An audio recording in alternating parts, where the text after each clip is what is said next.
Welcome to Blynd Submyshynz, where DIY bands submit songs for us to listen and react to blind. Every week, we'll bring a guest from the underground music, arts, or entertainment scene to help you sort through mountains of new music. We go in blind, so you don't have to. Blynd Submyshynz. Hey everybody, welcome back to another episode of Blynd Submyshynz. Today's guest is a dude that we have been working with on and off for a couple years now, and we'll talk about why we've been working with him. But he's a wonderful gentleman named Nick Harris. He's in a band called Armed for Apocalypse, and we played a show with them shortly before we couldn't play shows anymore. Yeah. It wasn't that long. It was in January, maybe. They were on tour down from Portland, and we played in somewhere in the East Bay. I don't even remember anymore. I missed that one. Yeah, it was actually a really fun show. Yeah. It was Horseneck, Ooh, Armed for Apocalypse, and damn. and Kook. Yeah, That's a high energy show. yeah, it was intense. That would have been good. Yeah, Nick's rad. We also deal with Nick because he has been in various. Well, I think it's been the same group of people, but a bunch of different names. He's a tour booker and handles a lot of bands in the heavy underground, and is just a super great dude. And also, I think very interestingly, just got back from recording Armed for Apocalypse's new record at GodCity Studios with Kurt Ballou. I think he actually might be joining us from an apartment above the studio. Oh, is he still there? I think so. That's fucking badass. So, for those of you who don't know, Kurt Ballou is a guitar player for Converge. I think he sings too. No, he doesn't sing. Maybe backups, maybe backup squawks. Yeah. And somewhere along the way, he started engineering all of Converge's records, and then that turned into recording a bunch of bands and eventually building and opening his own studio, GodCity Studios. And I want to read you something, because if you've been listening to us at all so far, Kurt was working as a biomedical engineer, and there was a layoff. And, he was offered other positions within the company, but opted to take the layoff and use the severance money to build GodCity Studios. So by that time, he already had an idea that, hey, this was a thing that he should do. And it says, one reason Ballou claimed to get into the studio side of music was to have maximum control over Converge's music. He further stated, when we were starting out, no one wanted to help us anyway. So if we didn't take control, nothing was going to get done. Sounds about right. So if you're following the themes that we've been talking about so far on this show, at least, those types of people are successful in DIY music. He's in a band. He loves music. He figured out real quick, hey, no one's going to help us. Nobody gives a shit about us. Yep. So I'm going to figure it out myself. Biomedical engineer clearly has the brain power to figure out, and because a recording studio is a goddamn complex environment. As someone who was minimally skilled in audio engineering, and then through putting this podcast together has had to learn all kinds of shit. The fact that you can get anything recorded in one of those giant studios with all the spaghetti of cables, all those buttons and all knobs. The patches, and it's insane. So if you're not familiar with Kurt, you should be, because he's probably produced a record that you care about. So the studio's in Salem, Massachusetts, which is a fucking great place to have a studio. I've been to Salem even around Halloween, and it is the Halloween and witch capital of America. Yeah. Have you ever been there? No. Oh, it's so fun. I would like to. It's goofy and a little touristy too, but it's really fun. So, hey, here's a quick list of bands. Converge, obviously, High on Fire. He produced Electric Messiah, the record that won them a Grammy, as well as other records. Sumac, Velertak, the record that I've been yelling about all year so far this year. He engineered, mixed, he did everything on that record. Wow. Every Time I Die, Nails, Cave In, Torch, Mutoid Man, Zeal and Ardor, Code Orange, Russian Circles, Oathbreaker, ISIS. And this is just like the beginning. I mean, I could do a screen. I haven't heard of any of those bands. Never heard of any of those bands. Well, hey, maybe now you have a playlist. Yeah, I guess. that you can check out if you want. I won't share this spammy ass site, but I mean, when you just scroll through his credits, it's like there are a few producers in this scene that have been so prolific, starting in the maybe late 80s. Billy Anderson is obviously one who's had his fingers in lots and lots of great records. Aaron Turner, and Kurt Ballou. And Kurt does all kinds of cool stuff, educational stuff. He has a free PCB that he built so that you can build your own GodCity fuzz pedal. If you want to learn pedal design and circuitry, you can just, I don't know if it's free, but it's cheap to buy the circuit board and then you can build the pedal yourself. Just, another example of a hustler, doing do what you love, doing right? a bunch of different stuff. Maybe one day it'll eventually pay off. Yeah, it certainly has for Kurt. I mean, that's for sure. Ooh, Burn. That's right. I forgot he did that. Yeah, I mean, seriously, just go to Discogs or something like that and just find his engineering and producing credits and then just go down and listen to all of it. Discogs is scary. And it's, I talked to Billy about this when we were recording with him.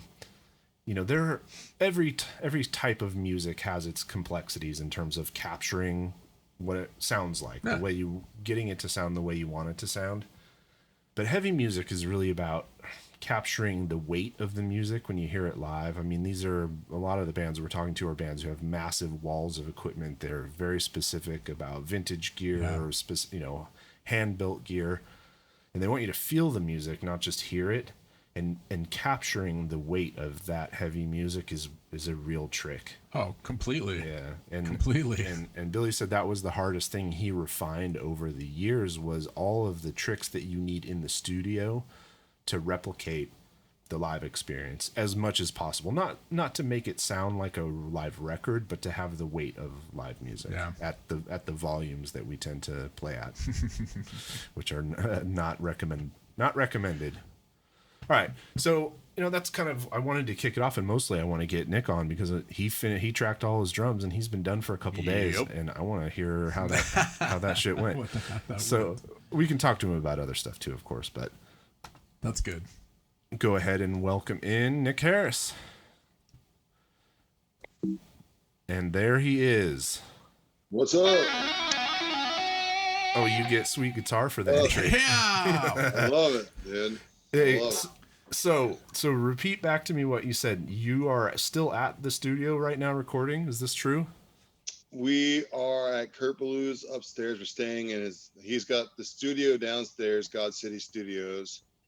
And then he's got an apartment upstairs, a 2-bedroom apartment, which is dope. So we're like fully submerged in the recording process. That's the way to do it. Oh, dude, man, I'm jealous. We were talking about it today. We'll never do it any other way. Really? We can't now. Literally, our bedroom has 4 bunk beds in it. It has 4 beds. You know what I mean? It's like everything you ever want. Like we literally wake up. Like Charlie, my bass player, and I, we've been doing yoga out here in the living room, and then these guys wake up, they shower, and they go right downstairs and start recording. Like my first day, the first 2 days, I just got up, and I just go downstairs right in front of my drum set, practice yoga, and then Kurt would get there and we start going. Oh man, nice. That sounds amazing. Incredible. How long are you going to be there? We got here the 17th. We actually started recording the 18th, and we leave the 29th. Holy shit! Wow. Yeah. Oh, that's the way to do it. And you're going to walk out with like a fully mixed. I mean, is that the goal? Dude, honestly, these guys are so pro. Yeah. Like he's got Zach, his assistant or teammate. I don't know exactly what the title is of Zach. Super cool, just knowledgeable kid, dude. But I'll finish doing drums. Like I'd finish a song, and Kurt would send it upstairs to Zach in the office, and he would start mixing drums on the spot. That's awesome. Like by the time I was done with the next song, like we were doing, if I had to do like some kind of edit, like we just do it. By the end of the time, like so the very first day, it took us, first day blues, and we took us like hours to get the drums right. To get tones, we tried like 9 snares. He's got so many snares. It's crazy, dude. It's crazy. And he made like 2 of them. He made them. Of course. Yeah, it's crazy. So we try all these snares, get the right tones, and then I did one song. And the next day it was like at 10 we start, and we like literally started tracking at 10:15. I did 6 songs that first full day, 4 songs the second full day, and then Nate started doing guitars, or he got guitar tones that second day, and it's a wall of amps, dude. It's crazy. Like upstairs, where we are right now, where I'm sitting right now, when they're getting guitar tones, it's just the whole house. Today they're doing bass. Charlie was doing bass tracks. everything shakes. But that's the way it's like supposed to be. It's so dope. Oh, yeah, it is. So I did a shitty job at the intro and didn't talk much about the band. So obviously Nick plays in Arm for Apocalypse, sludge band, I guess. Although I don't know after playing with you who cares? It's it's like they're a band in the heavy thrashy, underground. It's pissed off. It's heavy. It's yeah. Yes. It is where we are right now. You guys have been around since what, like 2008? And yeah, we started the band in 2007, 2008, and then I think we signed a deal like in 2009 with Trevor Phipps and Ironclad, and then actually it was like Ironclad Metal Blade, but it was like Trevor was our guy. Yeah. And yeah, we've had a lot of change, a lot of members changing and things like that, but we just keeping it alive, man. Yeah, and I love, you guys have had some really cool supporting tours. Sepultura, Crowbar, Hatebreed, Napalm Death, been over to Europe. I saw you guys crowdfunded a European tour, that's DIY, baby. Dude, sometimes that's what you got to do. Yeah, that was with 36 Crazy Fist, and it came on the fact we had just finished our second record, The Road Will End, and it had just come out, but we had just paid for it like ourselves. You had no money. We didn't. Yeah, but we couldn't say no to this tour because it was 36 Crazy Fists in the UK. And then on top of that, we got to go. So we did like 19 dates or 18 shows, 19 days with them. And then we went to Poland. Oh, and wow. Played with Napalm Death and Hatebreed. And then we did like 3 dates with Napalm Death after that. So we like just had to go. Like we would you got to find that money. Yeah we did a what was it called, we did a Kickstarter. Yep. Yeah, no, we've seen that be successful. I mean, I've kickstarted music. Probably kickstarted 2 compilation albums that nice. that in fact the drums for High on Fire's song on the Thin Lizzy tribute were recorded in that studio where you are recording drums. Dude, he's got the Grammy down there and the little nice. So does he have more than one? I was gonna look that up. I know he's got at least one because I know he has that one. Oh man, I don't know. We've talked about all sorts of stuff because he's like really modest and chill, Yeah. So I can't tell you anything about that, but just gotta drag it out of him. What's that? I said you just have to drag it out of him. Yeah, and like it was funny because like the Grammy's there, like you can see it, like it's legit, but he hasn't missing anything. And like, hey, because I always call him Kurt Ballou, and he's like, hey, you don't have to call him by the whole name. You're like, I just like saying it. Yeah, and like he'll come up and have his lunch up here because this is like where he lived here for 12 years, But he come up here and that lunch, I'm like, hey, Kurt Ballou, how's it going down there? He's like, we're making a record. And he's not being a dick. He's just like, man, we're making a record. Man, we're getting tones, and he gets super into it. Like, he got the best drum tracks out of me I've ever played. Like for sure, undoubtedly. Just I mean, I think he's kind of become legendary at this point for capturing just incredible drums from heavy hitters from the beaters because he had to fucking figure out how to record Converge records. You know what I mean? Right? Yeah, no, for real, dude. And in the way in which he goes about the coaching element of it, I found it really. I don't know. I found it really easy to take the note. And then, okay, for a quick sample, like, so I, for my whole career, have been like, if I'm doing like a build up, like a gun, gun, gun, gun, gun, I would use the kick. And what was happening is I would be like, but when you listen to it like close, it's just a little bit off. So it's like, maybe take the kick out of that and just hit the toms. And when I started learning how to replay these songs like that, not only did it make it go by faster, so we didn't have to redo things, but it actually sounded cleaner. Yeah, because you don't sounded bigger. Yeah, because you don't get that real strike that you get off the kick that's hard to EQ out and get the resonance. Whereas the toms, you get all that resonance and all that wobble, and the strike's like much less critical, so you can be a little bit looser. So I don't know the science behind it, but all I know is like, damn, dude. Like it sounded good. Yeah. And it was really cool because as Zach's helping me get the heads on or setting up and everything, and he's like, whatever direction you have it, because he had these little towels, like, so here's the drum, right? And you can see through the clear head. And he's like, whatever it is, this towel, you want this towel to kind of hang down. And it's on the inside of the drum, like inside the lug. And I'm like, well, okay, yeah, no problem. But what's the towel for? And he was just explaining how just the towel, like it like dampens the drum just enough. And I don't really understand why, but it was mind blowing how these guys have thought about it all. Yeah. And they've worked all the kinks, and it's dialed, dude. Like floor tom, huge, the hugest. And it's all like learning experiences too, because it's not like anything you can teach. No, it's like learning. You're like, what if we did this, and what if we did that? Yeah, dude. Hey, he's like a scientist, dude. Here's what I mean. When we finished drums, and he had a friend that had passed, so he had to he did the eulogy for his friend or something like that via Zoom. So we had to leave one day early. But it was the day after we did all the drum. Like I had to redo 2 fills for the whole record. I just had to do 2 little things, and they were actually the easiest parts, which is weird. But anyway, so he's telling Zach, all right, Zach. So he's setting up Nate for all the guitar amps, right? And he just drops this knowledge. He's like, get this amp out, get this one out, try these heads, try these cabs. And he just drops it on. And I wish to this day, I had recorded it. Because it's so like, you could just hear his mind go click on. Like the guitars are the best tones we've ever even thought of.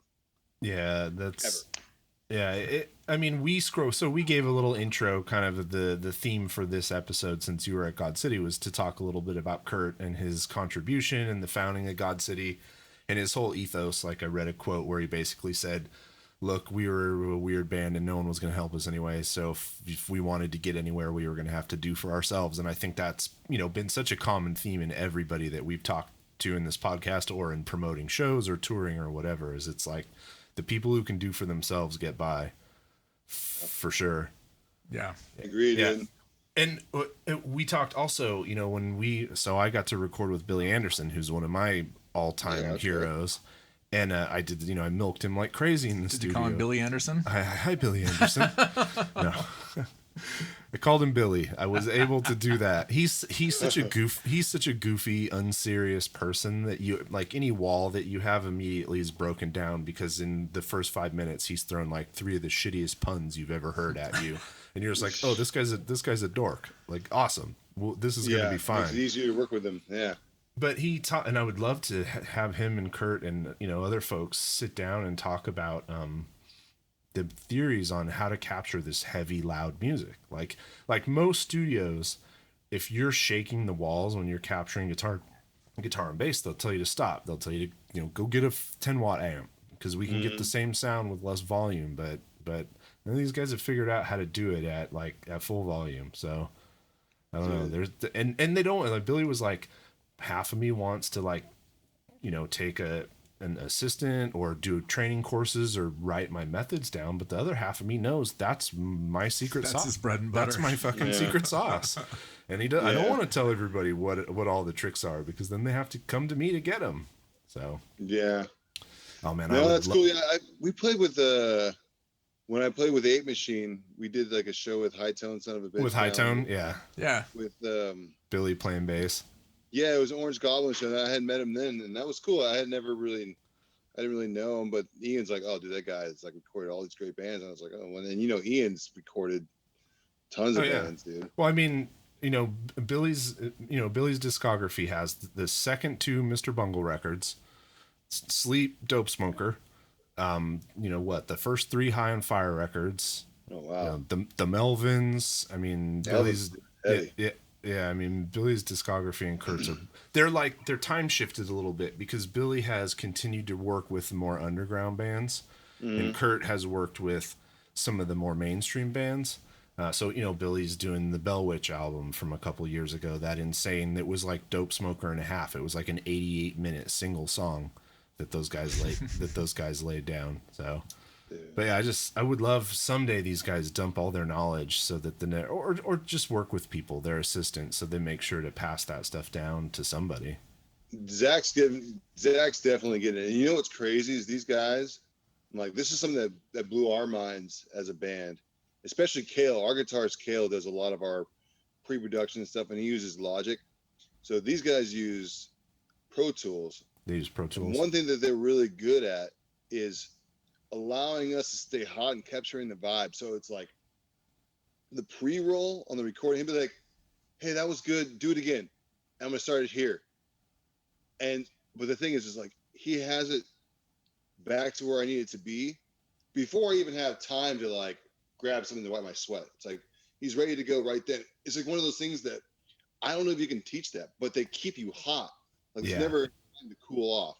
Yeah, the good ones do that. Yeah, you don't want these long interruptions when everybody's flowing, especially, I mean, depending on exactly how you're tracking. If you're live tracking all together, that is critical. You can't have somebody coming in and fucking up the vibe. Yeah. For technical stuff, if you're tracking the whole thing at once. But yeah. So jealous. One of these days, I want to get over there. Plus, Dude, you're in Salem right before Halloween. Yeah. Come on. It's crazy, yeah, dude. Like, Kurt was telling us, like, hey, it's gonna be kind of crazy. We were like, whatever, we got it. So, this weekend, like, literally Thursday, Friday, Saturday out here was madness. It was madness. We went to go get a cup of coffee, and we were like, turned around and came back. It was just, no thanks. It was just too much, and people were really into the theme of Halloween. It's cool, I get it. Like, I'm down, like, party, have a good time, but it's just, I don't know, it's a lot. And we're here for something different. We're not. Yeah. There's a store right here that's like literally walk out the door. It's right there. We just go there. We get Steve's, dude. Man, Steve hooks it up. He's got everything you need. And dude, these polars are like the most popular thing ever here over here. Oh dude. Yeah, that shit is all over. Polar. Yeah. Just all the flavors, water. Dude. Oh. Yeah, it's just the lovely East Coast. Water, dude. Yeah, it's the East Coast fruity. Yeah, it's the LaCroix or the whatever. For sure. Yeah. Awesome. So, nice. So the other reason we know you is from the other side of your investment in music, and I mean, you've put pretty much all of your investment in yourself in music, right? That's your whole hustle at this point. Music, and I'm doing like service. I'm speaking. With I have youth, seen that with youth. Yeah. Yeah, that's awesome. Probably doesn't make a lot of money. You know what's kind of crazy is I don't do it a ton. Like, I don't have like speaking gigs every month or anything like that. But when I get them, they're actually the most lucrative like thing I do. Yeah. That probably should tell everyone how little money there is in the heavy underground. Yeah, and it's interesting though. But the way I equate it is to it's service. So like, I don't know, all my jobs are service. Like serving, like being an agent. It's service. Mm-hmm. It's service, it's I want to put these bands in a position to succeed, and they're relying on me, to do that, so. What's it been like being an agent and a tour booker for the last 7 months? It's been the gift of time for other things in my life. Yeah. Yep. Yeah, it's been challenging. I think I lost a total of 9 tours, and I'm a small agent. There's agents out there that have lost a lot. Yeah. There's a lot. It has been challenging. I think I have one show that's going to play, because I had bands out, and like that band Boy Fader, for example, like they were out right when COVID hit in the middle of March. They're just about to go play South by Southwest, and then they canceled both the stages they were on back-to-back days.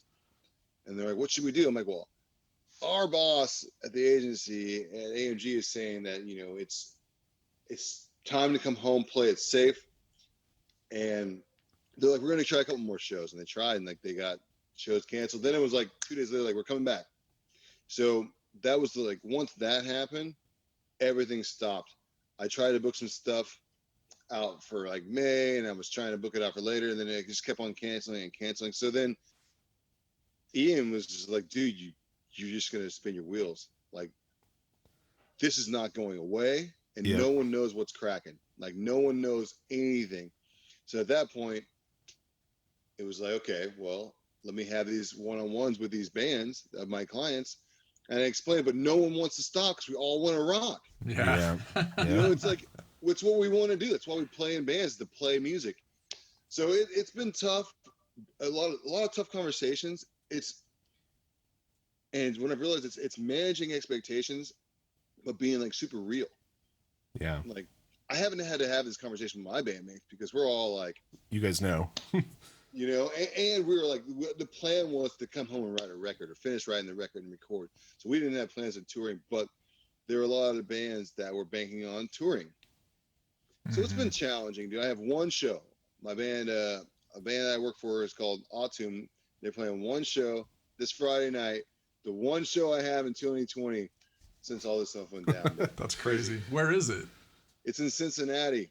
Cincinnati. Okay, so Yeah, bands. it's Ohio one is show. booking bands now. and dude, honestly, they're from Pittsburgh, and I couldn't get them a show anywhere around it. Anywhere. I think they got something on their own, but it was like on the DIY scale that house party. I wouldn't even know how to get it. You know? Yeah. Yeah, I assume there are lots of house shows going on still. Oh yeah, for sure. Yeah. In the deep underground, but Deep. I get it, man. This is like the more science we see, the more it sadly appears that a small unventilated rock club packed It's the with last people place. is like the last place that's safe to be open, and that's just the truth. You know, it's definitely changing what we do and how we do it. Yeah. You know? Yeah. Like, the booking agent job now is significantly different than it was last January. Like this time last year, was it October last year? I was booking tours from tour, like in the UK and Europe. I was like literally booking tours the whole time. Like if I was at Wi-Fi, I was working on booking tours. Yeah. I was driving you guys crazy, dude, with emails like every other day. I'm sorry, guys. I can't help it though, dude. I gotta. Yes, no, that's what you do. Yeah, no, totally, and the job.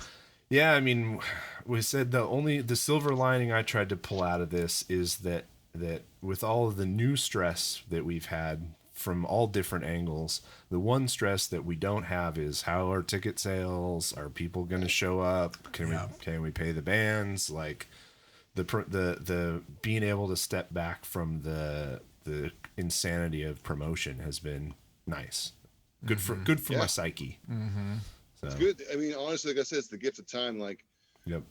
I mean, dude, I'm going to school right now. We record this record. I have never practiced drums more in my life than I have preparing for this. And I don't think I would have been able to do it if it wasn't for the gift of time from COVID. I mean, look, dude, don't get me wrong. Like, I'm not at all happy about COVID or anything close.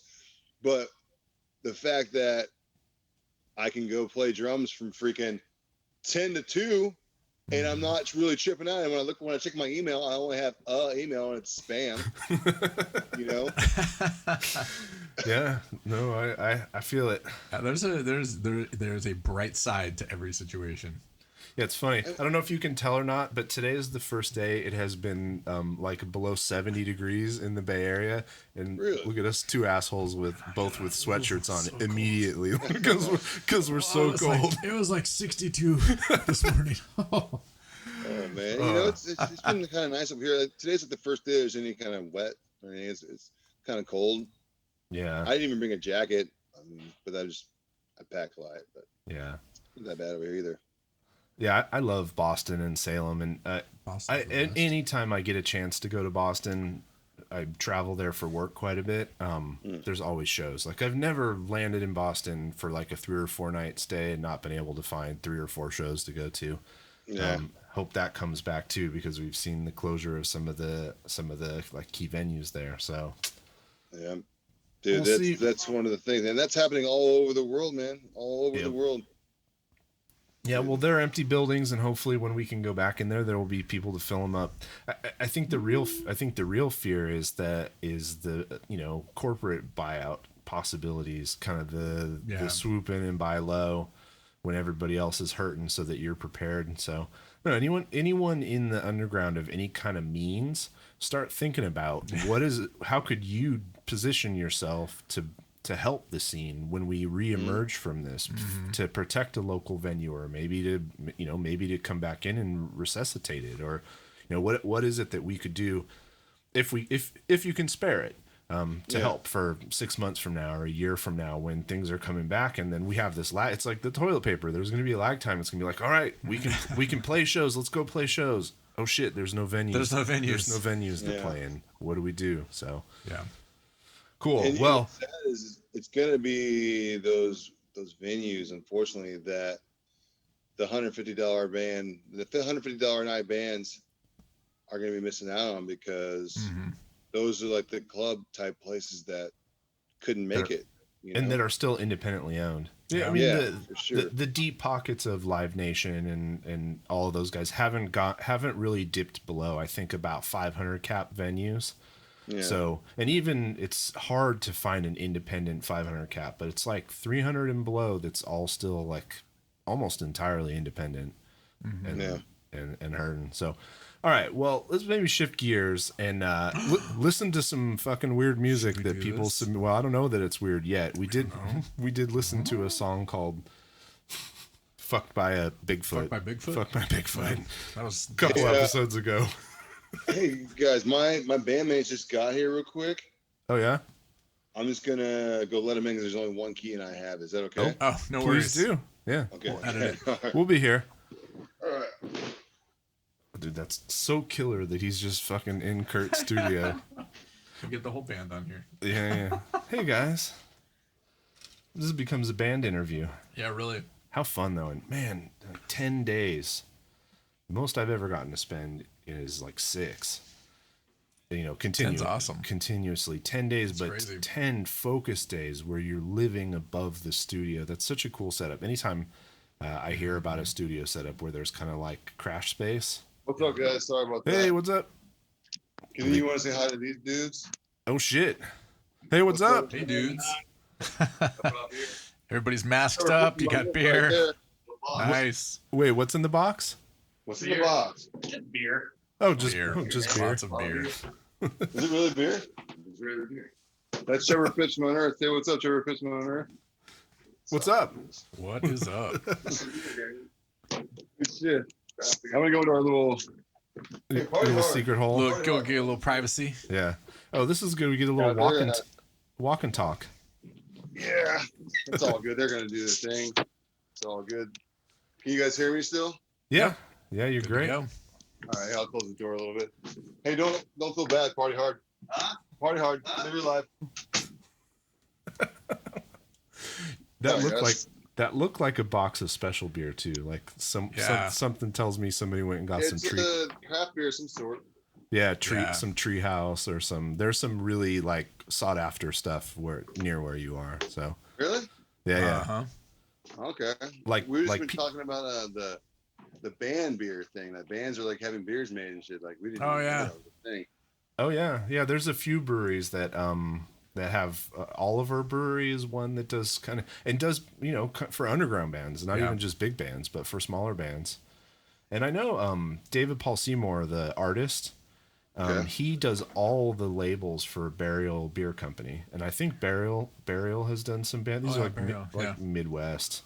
Yeah. So yeah, there's a lot of fat white dudes who love beer and love in hoodies, love to play metal. All right. There's some crossover. It's all the crap. What's up, dude? Yeah. Hey, so I'm sorry. Where did we leave off? I'm sorry. You were saying something. So we've got our 6 submitted songs, and we're gonna chip away at them right now. Yes. We're gonna listen.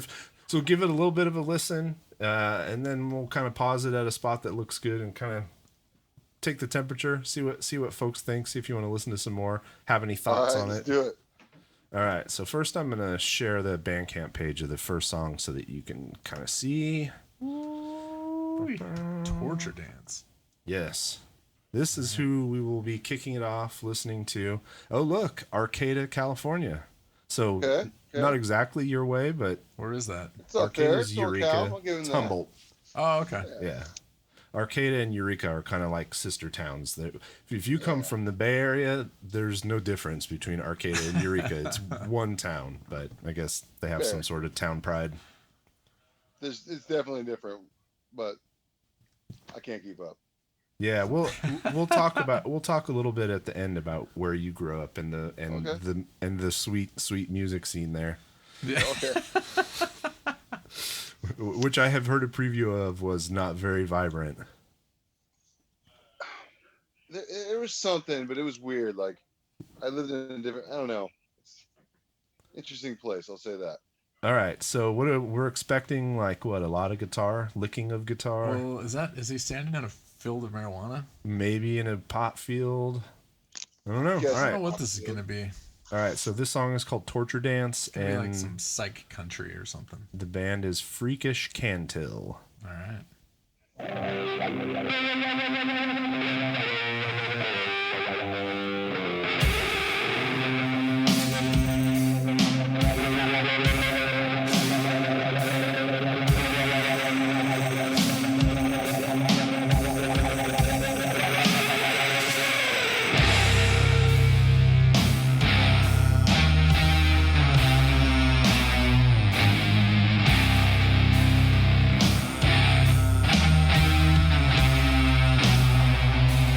That was badass.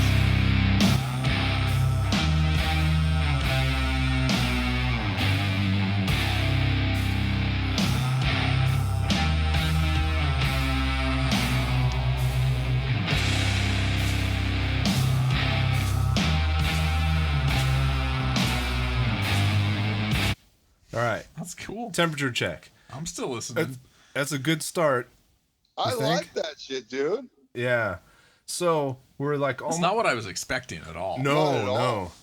So we're almost a minute in. We have noticed a great phenomenon where no matter what style of music, if you're going to do kind of a drawn out intro, about the 1 minute mark is where every human universally wants to dive into whatever this is going to be. You know, with the exception of a dope smoker or something like that, where they're just like, nah, we're gonna do an hour, not a minute. So I would expect there to be some kind of drop or change. Yeah, there's gonna be something. There's gonna be a change up somewhere. Yeah. All right. Let's see if it's here. Okay.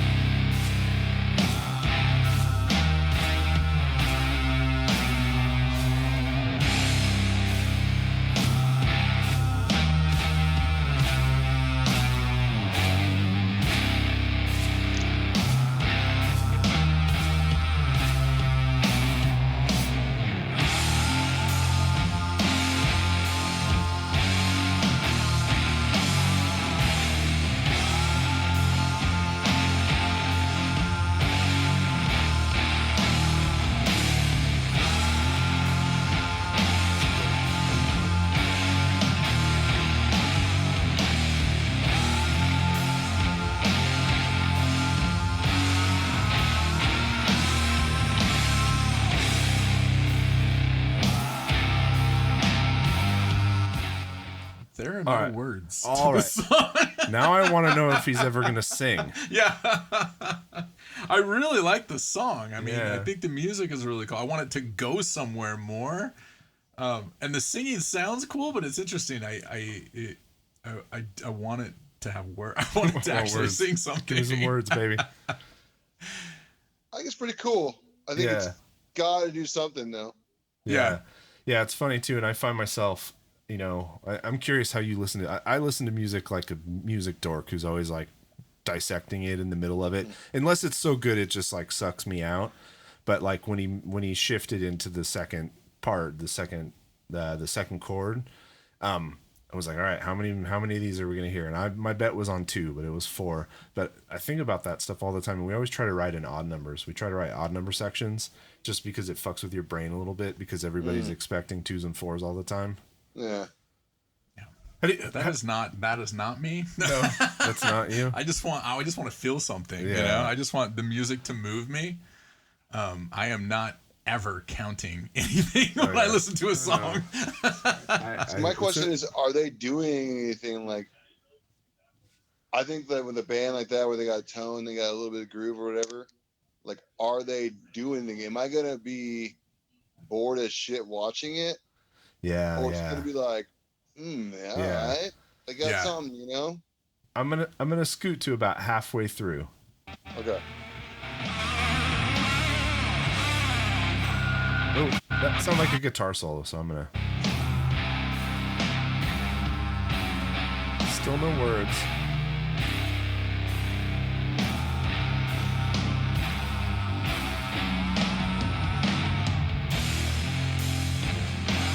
Change.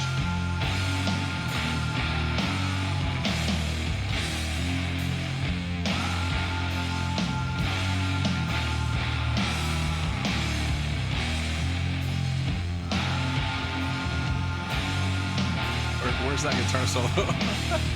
I scrubbed back a little too far. There we go.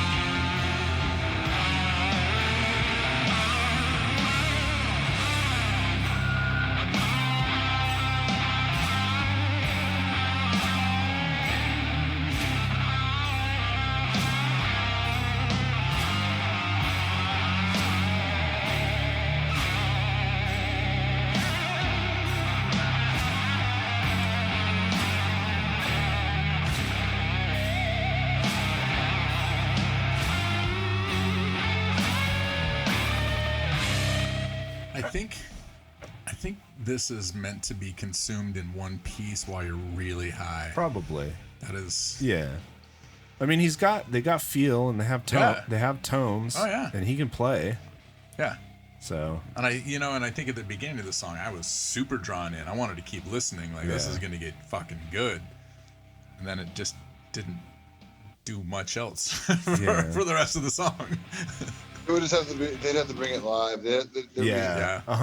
It would have to be something that translated super. Like this band's rad live though, dude. Like even if they stood there like statues, like have like the aesthetically rad tone set up or something, you know? Yeah, completely. Yeah, it sounded like there was a little riff section near the end.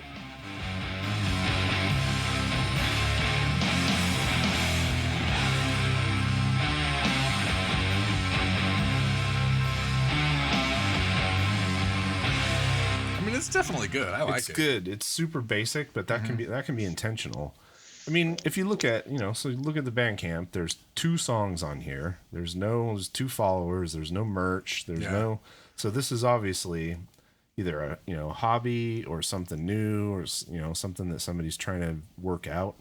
You got something, just keep going, I think. I like it. Yeah, it sounds like you can sing, so give us some words. Maybe the other song has some. We'll have to find out another time.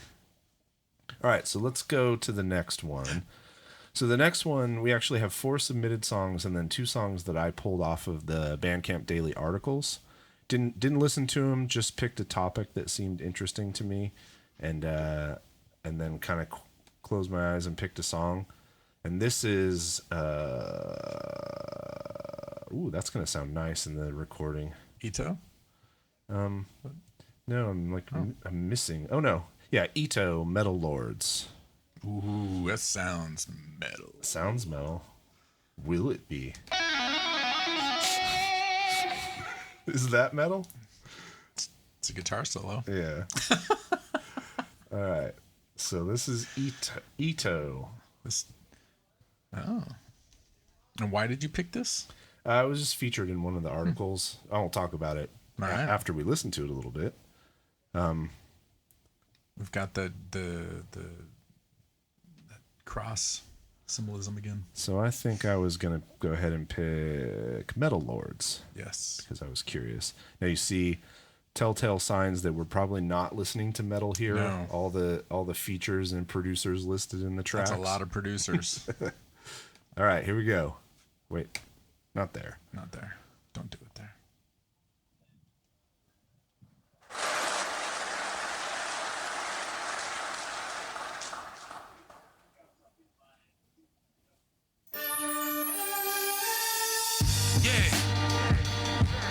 Official pistol. Pack pistol pads against the Ito. Salute him, Lord. Slum gang and all that. Yeah. What's up? Yeah.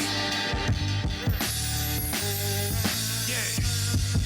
Load and blitz to occupation. They go inside your body like a game of operation. My Aki here with fair timers, he ain't saying Nathan. I greet my brother peacefully, it's Salam Alaikum. It's Jake everywhere, B, I spot a lot of bacon. It's so many 4-5s, it sound like a Jamaican. I be with hard rocks and they solid as the pavement. Motherfuckers waiting on the word cause they get patient.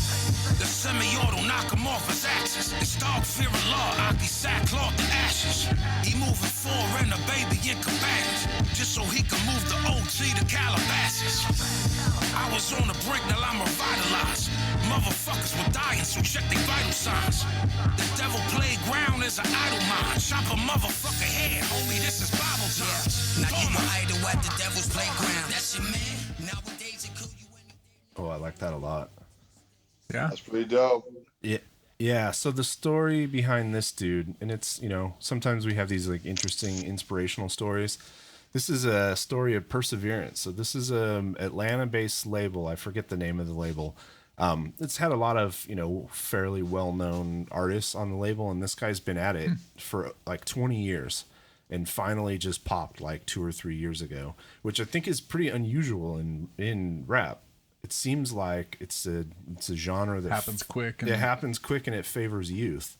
So it's interesting to see somebody persevere for, you know, grind it out for you know, 15, 20 years and then pop. And apparently it's doing really well. It's just nobody I'd ever heard of. No. So Ito is the guy. What's the fuck rap? Is that the label? Yeah, I don't think so. So do you listen to much rap? Yes and no. Yes and no. I have what I call my badass hip hop mix. Nice. That's got all sorts of stuff from old to new.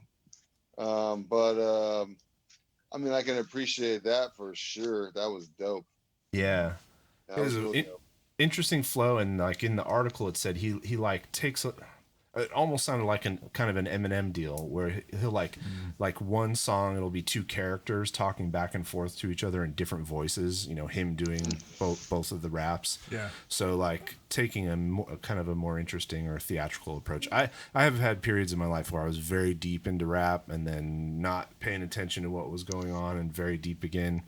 I have teenagers now and they listen to a lot of it, so I'm hearing a lot of what a 13 to 18-year-old is listening to, at least in the suburbs in rap. And some of it's good and some of it's terrible. I have a nephew who's really into like Ghost Main and horror, like where rap and hardcore are kind of crashing into each other.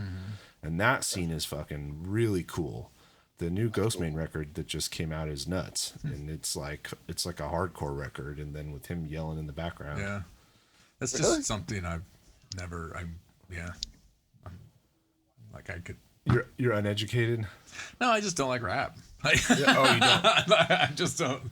I don't like. I like some. And I think most of the stuff that I would say that I like is, because I think there is a distinct difference between rap and hip hop. Yeah. I think rap is a type of hip hop. Yeah. And I think that's no musicologist is going to crack on us. Yeah, right. They will. Hopefully you got that right. Totally will. Yeah, I took my history of music. No. But that's not like I wouldn't listen to that more. But I get it. I mean, I can understand why people would. I like the tracks and the production, so I'm curious to. And his flow is different, so I'd be curious to see what else he's got going on. Yeah, I like it, dude. I think that the rap and the hip hop that I find myself gravitating to are the artists that have choruses. Yeah, like where there's a distinct verse, chorus. Like, have you guys ever heard of the guy, the rapper Murs, M-U-R-S? No. Well, have you ever heard of Atmosphere? Yes. Okay, so Atmosphere is Slug, right? So Atmosphere is like the DJ and then Slug's the rapper. So, and they were all, Murs and Slug were in this hip hop crew called the Living Legends. Okay. Yeah. But out of Living Legends, these two guys, I personally think are my favorites. But the thing about both these guys, Slug as Atmosphere, so Slug and Murs together, they call them Felt. It's dope. But what I'm getting at is they have choruses. Yeah. So it's not only just like relentless fucking flows. Verses. But there's like a chorus that you can sing along to, and that's the stuff that I'm like, oh yeah, I like that. It's actually got a chorus that you can sing to, you know. That's what I really like. Chorus. Yeah, like I actually love Run the Jewels. I think they're fucking incredible. And I mean that's exactly it. There's they each do their parts, but there's always a chorus that you come back to. Because it's chorus. Because chorus are what like. Is it Dr. Dre that says like don't bore us, get to the chorus? I can't remember that. Well, that's a bit of fucking rock and roll wisdom that Dave Grohl dropped too. And he's like, you want to write a hit song, start with a chorus. Yeah. I mean, it's pretty much find something catchy, then write around it. Yeah, and fucking lead off with it, and you can go through the Foo Fighters discography, and you'll find a bunch of songs that start with the chorus. Yeah. I think my all-time favorite was Black Sheep. I like rap group Black Sheep.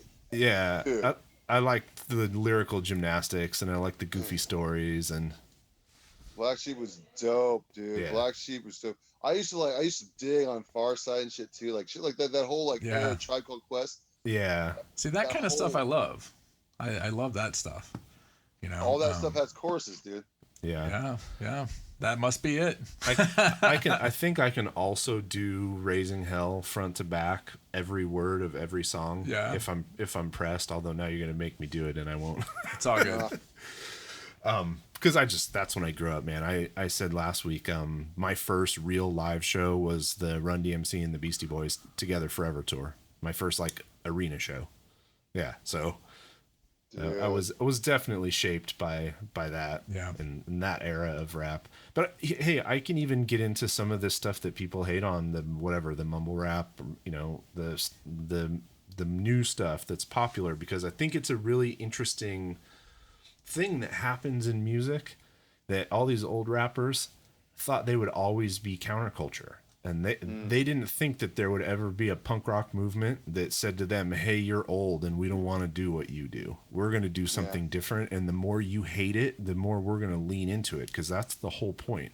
I think that's fascinating. It's really interesting to think that there was rock and roll, and then you got metal, and then you have all these subgenres of everything. You never thought that there would all be all these subgenres of rap now. I did. Yeah. Well, I mean, I've been waiting for old rappers to get pissed off about. But that's what I'm saying is like the rest of the world probably didn't, Yeah. Yeah.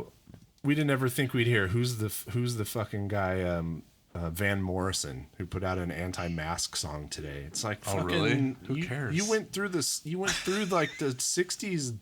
Like, what were you not paying attention to? I mean, it's put out an anti-mask song. Yeah, it's insane. You just Van Morrison. Stupid. I'm pretty sure that's who it was. You just get old and out of touch. Yeah. I cracked up though. All those old rappers who were like, "Oh man, you have to say something, and it's important your lyrical skills." And these kids are like mush mouthing through 5 minutes of music, like with their finger up. And talking about their feelings. And I think honestly that was the part that bothered the old rappers the most, was that they didn't like come hard. They were talking about being sad and stuff. And in like OG hip hop, you don't talk about being sad or your feelings or anything like that. That wasn't what you did. So it was kind of cool to watch that develop. Yeah. That's interesting. Hey, I'm Jeff. I'm gonna send you something. Yes, please do. I forgot I had JD's number, but I'm going to send you guys my badass hip hop mix right now. Nice. I'll take that. It's got a little bit of everything. I'm just saying. I'm just getting it out there. A little bit of this, a little bit of that. Cool. All right, and JD, next, you're going to get it in a second, dude. All right, I got it. I think I saw his phone light up. My phone lit up. Okay, so we're going to listen. Saying, like, what do you got? What's next? We're going to listen to the next song that was submitted to our email. This is an artist called Chase the Monster. Ooh, from Santa Cruz. Santa Cruz, yeah. They're friends of Travis. Oh, yeah, I was going to say, I think Travis told them to send us from a tune. Vulture. Have you ever listened to Vultures at Arm's Reach? Travis, he works at the Blue Lagoon. Travis Howe. So if you've ever played a show at the Blue Lagoon, Travis and Monica, his wife, are usually there working. Okay. He's in a fucking badass band called Vultures at Arm's Reach, and they recorded a couple of tracks right in the middle of Felton during the fires in Santa Cruz, inside the Felton Music Hall. Really? The Felton Music Hall let him set up in there and track drums. It's incredible. And it's so good. It's fucking great. It's maybe my favorite thing so far this year. All right, Really? so let's That's listen cool. to Chase the Monster, and the song that they wanted us to listen to is Causality. All right.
All right, we'll let Nick go first. It's Or I'll all go right. It's cool. It's got some stuff.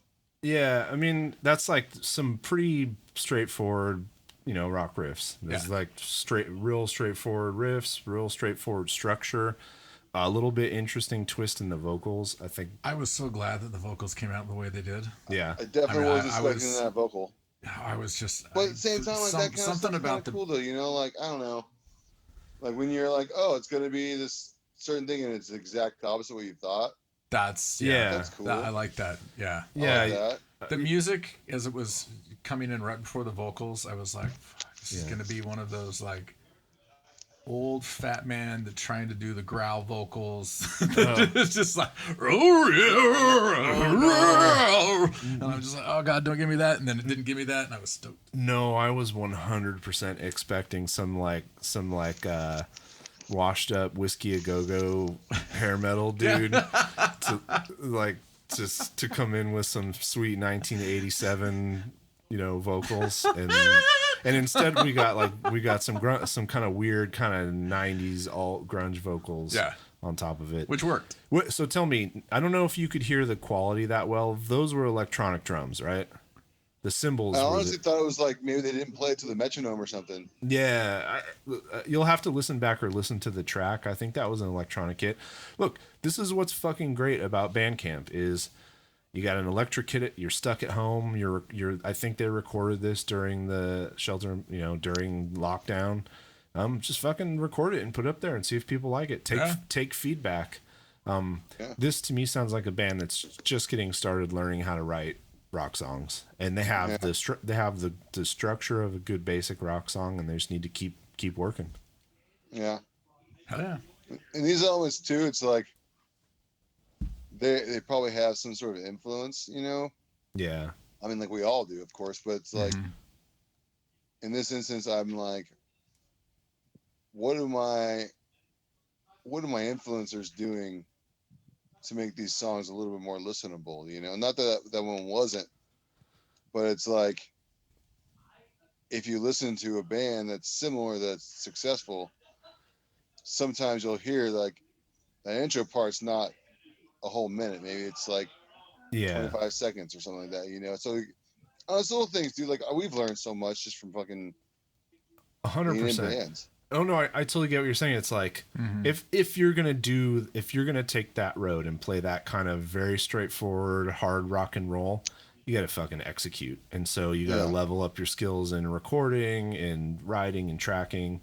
But so this is how you do it. Here's a question though. So if 5 years from now this band is the biggest selling like crossover rock band playing the outdoor tour festivals everywhere in the world, with a much refined version of this sound, does it hurt them that they put this out, that this exists on the internet? No, man, because this is what they are today. It's like that's what their body is right now. That's what they are. Yeah, that's 100% my take on it too. As long as you keep working and keep putting stuff out, and people might even enjoy watching the progress. Yeah. And, I think that like now, say an established band, like I don't know, I don't have a good example, but if an established band puts out something like a demo, that they don't put it out before the record. They put it out on like the bonus tracks because it's like this is a demo, but you got the real record already, you know. So yeah. I love getting that stuff. Well, I personally just love live recording. So my favorite thing to get as bonus tracks is live concert tracks that have been spiced up a little bit with some production. But yeah, no, fucking keep going, man. You guys have clearly figured out, the basics of recording. Let's just hope that they haven't been a band for 10 years already. No. I mean, they've literally. If you have, we're sorry.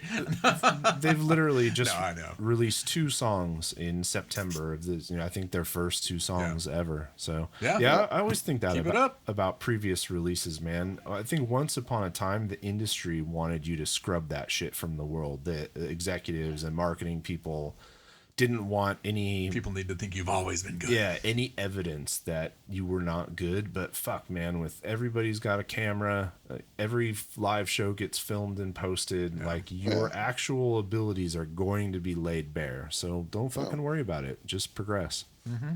Yeah, and who cares? Yeah, what's it gonna hurt? Like really? Like you're just starting out, dude. Fucking cares? Yeah, we're gonna do an episode. You'd be fun. So when did you get in your first band? How old were you? I got my first band at 15 years old, like fall when I was 15, a sophomore in high school. Do you have recordings? We do. We have a full length called Roby's House, which is my dad's name, and we recorded, and we didn't record it, but we wrote and practiced always at my dad's house. Nice. What was the name of the band? Yeah. What was that? What was the band? It was called Fluorescent Brown. Nice. All right. Fluorescent Brown. So Fluorescent Brown. I think we'll have to do an episode one day where we have a bunch of guests. Oh God. And I'm gonna formally invite them, and I'll play the band music from the band that I was in when I was 16. And everybody's got to have a song from the first thing they recorded, probably in their mama's basement or in the living room. Ours was in our drummer's living room. Do we pick the best of our worst songs or the worst of our worst? Oh, the worst, or your favorite. I don't know. It doesn't matter. It's fun. I think it's fun. Yeah. But I think it's totally fun. Dude, we were kids. Yeah. Trying to figure it out. Yep. Yep. We were having fun doing it. All right. Oh yeah, it was fun. It was so much fun. That's why we still play music today, because it was so much fun back then. Oh, yeah, absolutely. I mean, I got hooked immediately. I was in high school trying to do theater, and like some part of me wanted to get on stage, but doing a play and then being in like an improv troupe, I figured out real fast it was not going to be talking, doing memorized lines or trying to be funny. But the first time I was on stage playing music, I was like, oh yeah, that's the itch that I was looking for to scratch for sure. Absolutely, dude. Yeah, and I never get nervous. Do you ever get nervous before you play? I do, dude. I was nervous down there with Kurt Ballou the other day, man. Okay, that's different. I get nervous as fuck in the studio, no doubt. Well, it's because studio demands perfection. Being live on stage does not. I get nervous. I get nervous. I think that it's like the right kind of nervous though. Like where you're excited. It's just like, you just want to bring your best self every time, so like. Yeah. Well, I saw your pre-show routine. You have like a pretty hardcore like stretching and an exercise, like physical warm up to get you ready to play, and that's a good. Have you seen the man play drums? Yeah. I mean, yeah. If nobody's ever seen this who's listening, you need to go find a YouTube of Nick Harris playing drums. Oh, you'll understand why he stretches before he plays. I'll put links in the episode description. We'll find a good video, or you send me one that you like, and I'll drop it in there. Thanks, dude. Yeah. So how many sticks do you go through in a show? Dude, you know what's crazy? It's not that many. Like it's not as many as I think. Dude, I mean, I'll break a fucking stick, dude, but it's like I break the same. I break sticks in the same place every time now. Yeah. Yeah, that's placement.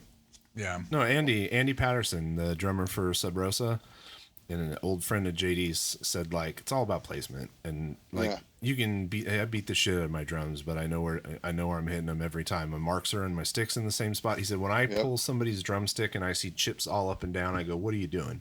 Like, get back and practice some more. And you know what's funny too is, let's say it's day 1 of a tour. I break a stick. Day 2, break another one. That tells me right away that something's a little bit off. Yeah. And I just need to make an adjustment. And when I make the adjustment that's right, I won't break a stick. How about this? Ready for this? I brought 15 sets of sticks out to this recording studio. 15 sets. Okay. I broke a stick day 2 of full drums, and I dropped 1 stick. Wow. That's crazy. The whole time. That's intense. That's crazy. It's crazy, dude. But if I would have brought 2 sets, I would have broke them all. That's how it goes. Yeah, of course. Of course. That is funny. JD makes a good point though, man. I get so nervous right before we hit record in the studio. Oh, especially when like you're soloed, so like you're recording drum tracks and everybody's watching you. Yeah. Do you make people? Do you kick people out? Or do you let people stick around? Do you care at all? It was cool, dude. It was Kurt Ballou was in the freaking control room, and Nate played with me the whole time. So he and I like were kind of vibing off each other, even though we weren't really vibing off each other, but just him playing the guitar parts, like him banging his head a little bit, and it was good, man. It was really good. That's how we did it too. Like I played bass and Eric tracked drums, and then we went back and redid whatever needed to be redone. Although we do have some first takes of all 3 of us, and even in the second record playing together, because it's all about that like vibe in the moment. Oh, and dude, for sure. We reconstructed a drum take that had a section in the middle that just had a flub, a pretty bad one, because there was some like magic in the guitar and all throughout that it would have been too hard to try and recreate or replace. So you're just like, who's the sacrificial lamb on this one? Eric, you got to go in and deal with some shitty drum punch-ins, but it's worth it to preserve that other take that was so great. For sure, dude. You know what I thought was interesting too is, so we came with all the, all our pre-production stuff with click tracks and everything all dialed and ready to go, and then we would play, and then he would be like, all right, well, he would be like, play the song. Cool. So we'd jam the song out first, or whatever. We would just play whatever it was, and then he'd be like, it seems like you want to play this a little faster. And I'd be like, okay. So he was like, I'm going to bump it up from, just an example, like from 180 BPMs to 183. And then we do it, and then all of a sudden, the song got easier to play. And I'd be like, dude, Kurt Ballou, how'd you fucking do that?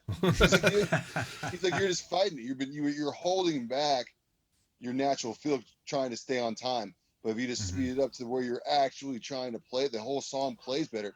It made things go by so much faster. It happened like on 3 or 4 different songs. It's crazy. That's awesome. Yeah, and that's just a good ear and a lot of experience. Dude.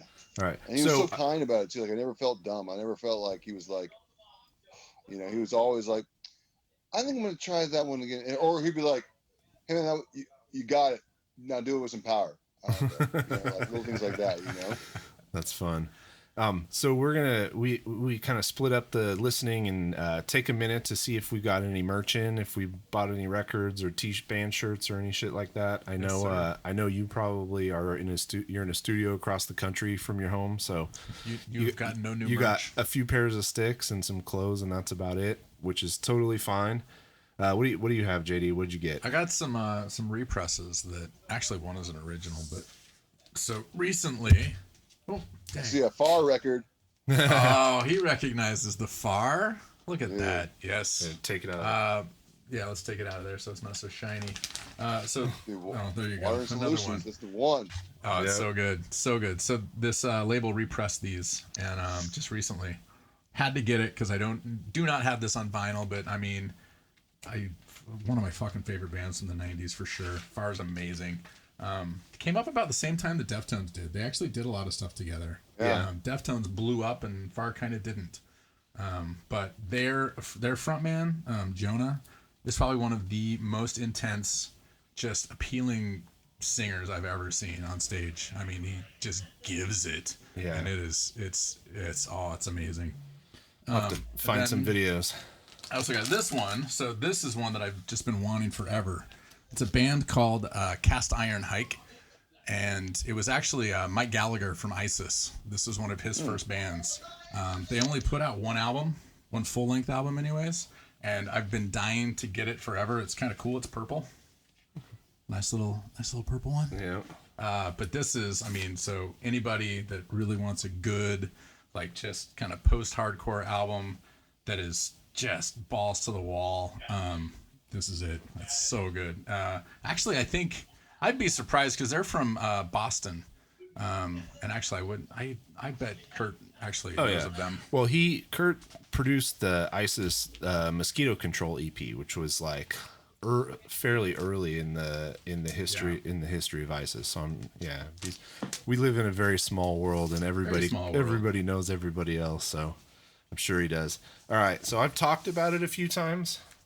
I didn't get anything new in the mail this week, but I will go ahead and show off one of my projects is a small record label that does tribute records and some other releases. So this is our Battle Your Masters Thin Lizzy. Our buddy Austin Barrett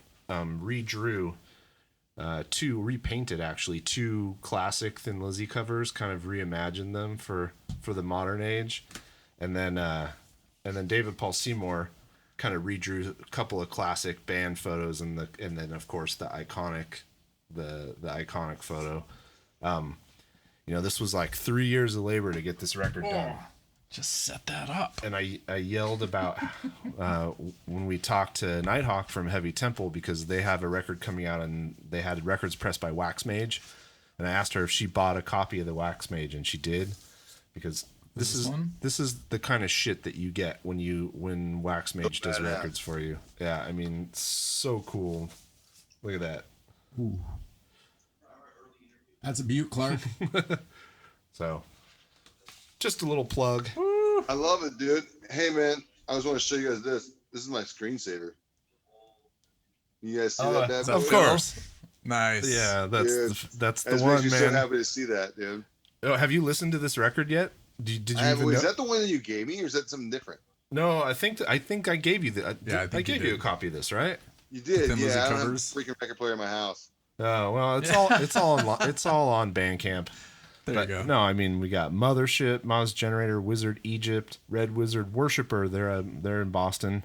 Slow Season, Duel, Goya, Great Electric Quest, Wofat, Gygax, Kook, Mouths of Thieves. So that was Jeff Matz, Steve Hanford, Slayer Hippie playing drums, Mike Scheidt singing, and Blind Marky Felchtone from Zeke playing guitars with Jeff. And it is a fucking barn burner. Their version of Opium Trail is amazing. White Dog, Funky Junction was like a collaboration among a bunch of people who participated on the record. So I played bass on the rocker, and Andrea from Holy Grove sang. Tony from Maz Generator tracked the drums. And Funky Junction was the name of the Thin Lizzy. So pre-Thin Lizzy, they had a band called Funky Junction that played Deep Purple covers. Wrap your head around that shit. So Phil Lynott led Deep Purple tribute band called Funky Junction. Of course, so badass. Tony from Maz Generator is the only one who knows that kind of trivia, and he has an original copy of it on vinyl. No way. Isaiah from Earthless did Still in Love with You, and then High on Fire playing Vagabond of the Western World, which is just screaming. Awesome. All right. That's the merch table. Amazing. A little slow. I'm still waiting for all these. More music. Yeah, I know. I'm waiting for all these records you ordered to show up. Fuck, seriously. Why do I always get the ones that are like 6 months out? I don't know. When I buy a record, I want it tomorrow. Yeah, well, we do have the New Zealand Ardor records coming, because New Zealand Ardors that released. Have you listened to that yet? I haven't heard any of this, dude. No. Oh, it's so good. All right, so this is the next submission. This is a band called Funny Face House. Funny Face House from San Jose, huh? From San Jose, and this song is called Lazy Susan. All right. As soon as I can get my phone unlocked. Someday we'll have a producer. One day.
Was that the whole song? That was the whole song. I love when we can get through a whole song. I love it when we can do that.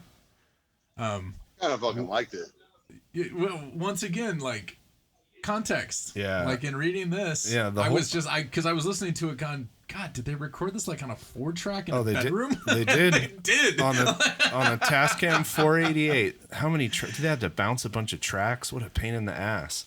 I love a good indie band, but not enough of them go heavy like that. No, they don't.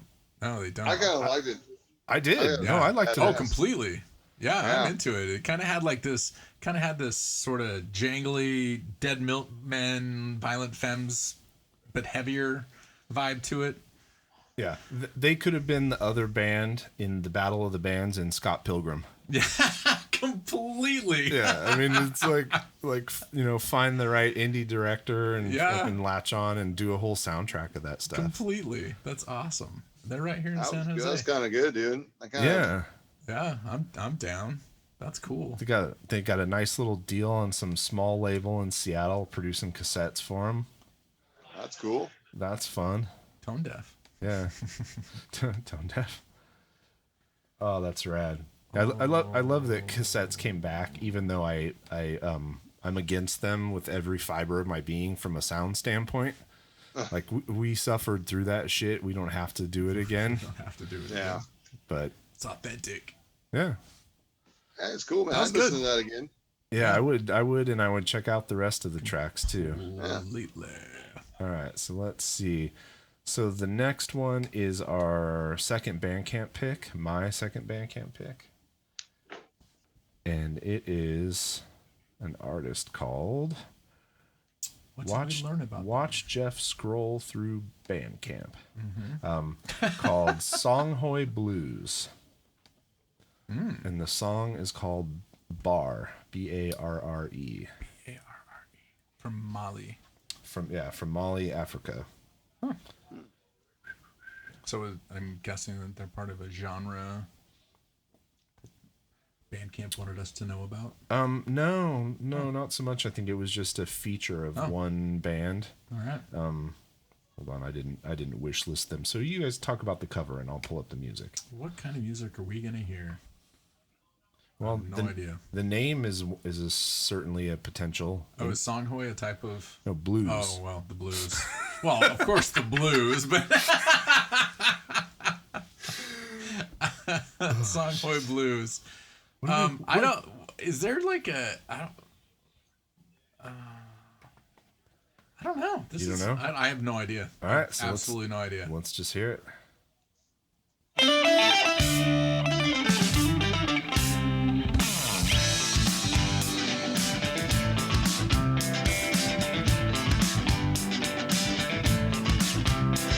Yeah,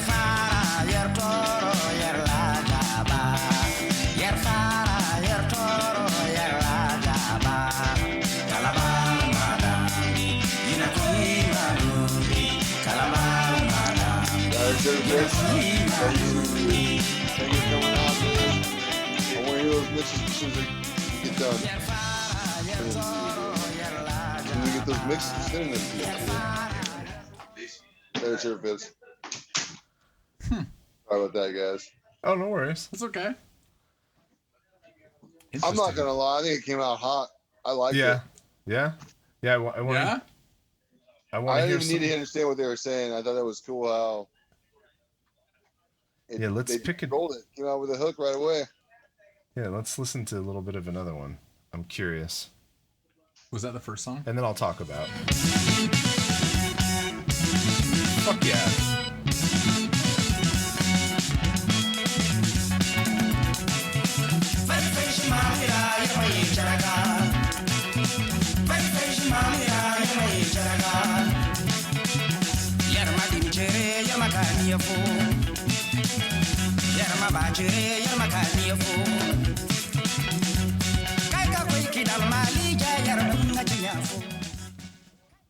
That's badass. That's good shit. I like that song better. Yeah. That one's much better. I like that. All right. So It's not bad. I don't even know what I'd call it, but I like it. So basically, they're some dudes who play, more traditional rock and roll instruments, play guitars and play regular drums and stuff. Most of the kids in Mali apparently just listen to hip hop and rap. Okay. And so their goal is to refresh the youth of Mali, to get them back into music that requires instruments and training to play. 80% of the population of Mali is under 30 years old, so it's like an incredibly young nation. And they listen to hip hop and Afrobeat, and these guys are like single-handedly exposing a whole generation that is essentially the entire country, because Mali's had shit go down. There's a reason why there are so many young people and not very many adults. It's another interesting case of some people who saw a need in a community or in their country or whatever and said, hey, I think it would be really cool, instead of being mad about what kids are listening to, just saying, hey, here's another option, check out real instruments. And so I thought that's cool. I thought that was pretty cool. I wasn't into the first song, but no.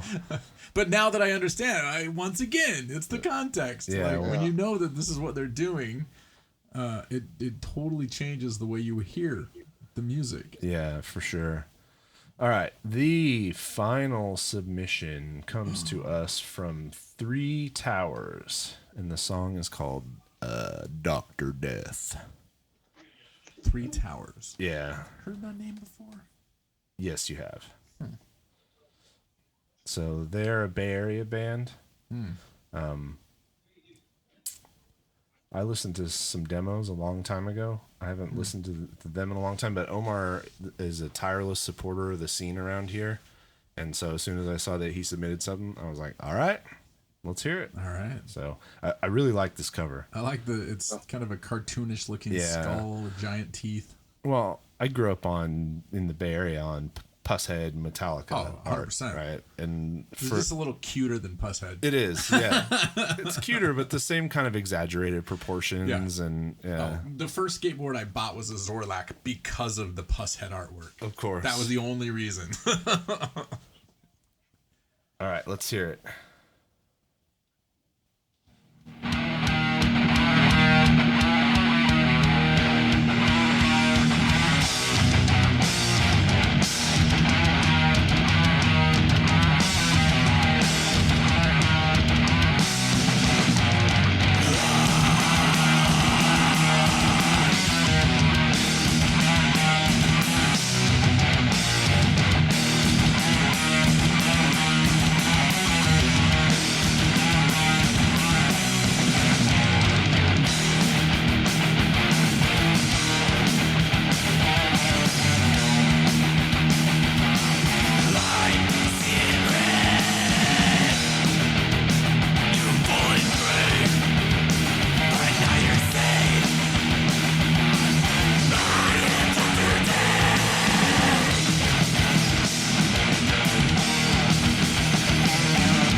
some Bay Area thrash influenced metal. Yep. Yeah, no doubt about that. Nice. I thought it started off hot. Like the song got kind of crazy, but I think it's starting up. I like it. Yeah, you scroll down here, you see this was recorded and mastered by Greg Wilkinson at Earhammer.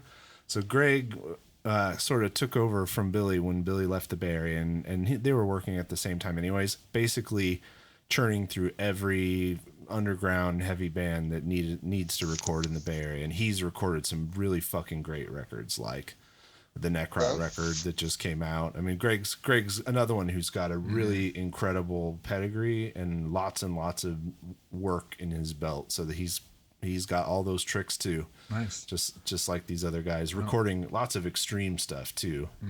Like well, when you're in the Bay Area. Yeah, I mean, like a lot of the Tank Crimes bands. Yeah, exactly. Go through him. Yeah.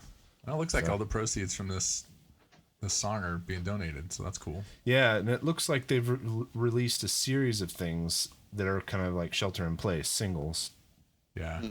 It's been a lot of those. Deity 3. I'm really happy for bands that are able to do it. We're not able to do it. We got to stay safe because we're old and rickety. But for the bands who are able to are in a good situation where they can get together and produce music and put it out, I'm super stoked to hear new stuff. Yeah, you gotta be careful. I mean, dude, we wore masks at every single practice when we were together. Just play it safe, you know. Yeah, I mean, we're all near or over 50 and have members that have like real comorbidities, like the nasty ones that get you good. And I don't want that. That was the wrong. That was supposed to be a wah wah. That was the wrong. Totally the wrong one. Yeah, dying in the studio.